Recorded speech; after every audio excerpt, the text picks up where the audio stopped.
فرماتے ہیں قال رسول اللہ صلی اللہ علیہ وسلم کل سلامہ من الناس علیہ صدقۃ کل یوم تطلع فیہ الشمس.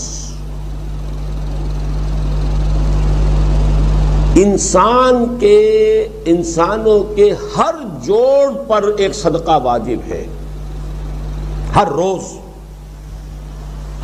جو طلوع ہوتا ہے تو ہر جوڑ کا صدقہ. یہ انگلی کا جوڑ ہی اگر لاک ہو جاتا، آج صبح آپ اٹھتے ہو یہ لاک ہے تو کیا ہوتا؟ گھٹنا لاک ہو جاتا، کونی لاک ہو جاتی. صبح کو انسان اٹھے کہ میں بھلا چنگا ہوں. کل یوم تطلع فی الشمس، ہر دن جس میں کہ سورج جو ہے طلوع ہوتا ہے اس میں ہر جوڑ پر ایک صدقہ واجب ہے. اس کو شیخ سعدی نے بہت عمدگی سے کہا ہے. ہر سانس جب انسان کے اندر جاتا ہے موجب تقویت ہوتا ہے. تو آکسیجن گئی، قوت ملی، اسی کو برن کریں گے انرجی ملے گی. سانس باہر نکلتا ہے، یہ صفائی کا ذریعہ بنتا ہے. کاربن ڈائی آکسائڈ اور بہت سی چیزیں نکل گئی. بس بر ہر نفس 2 شکر واجب ہے. ہر سانس پر 2 مرتبہ شکر کرنا چاہیے. ہر سانس اندر گیا موجب تقویت، باہر بنا موجب تنقیح. لہذا پس بر ہر نفس 2 شکر واجب ہے. تقریباً اسی طرح کا یہ معاملہ ہے. لیکن اب یہ کیسے صدقے ہوں گے؟ اس صدقے ہی کے جیسے کہ پہلے آ چکا ہے اسی کی یہ تعریف میں ہے.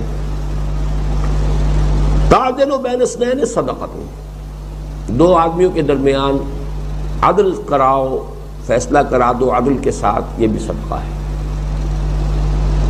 تعین الرجل فی دابتہ فتحملہ علیہا اور ترفع لہ علیہا متاعہ صدقۃ. اور تم مدد کرو کسی انسان کی اس کی سواری کے معاملے میں کہ اسے اس پر چڑھنے میں مدد دو، یا یہ کہ اس کی کوئی چیز، اس کا سامان نیچے سے اٹھا کے پکڑا دو.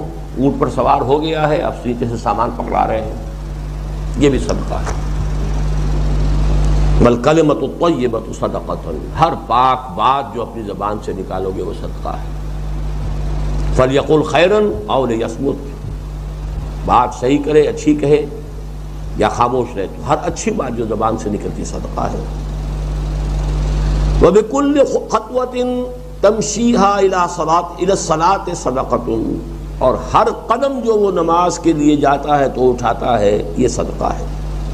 وتمیت الاذی عن الطریق صدقۃ، اور راستے میں سے کوئی اذیت شے کو، اذیت بخش چیز کو دور کرتا ہے. کہیں روڑا پڑا ہوا ہے، کہیں کچھ اور ہے، کوئی ٹھوکر کھا جائے گا، تو ہو سکتا ہے کوئی اندھا گزرے، اس کے لیے کوئی مصیبت ہو جائے، اس کو اگر ہٹاتے ہوئے چلے گا، یہ بھی صدقہ.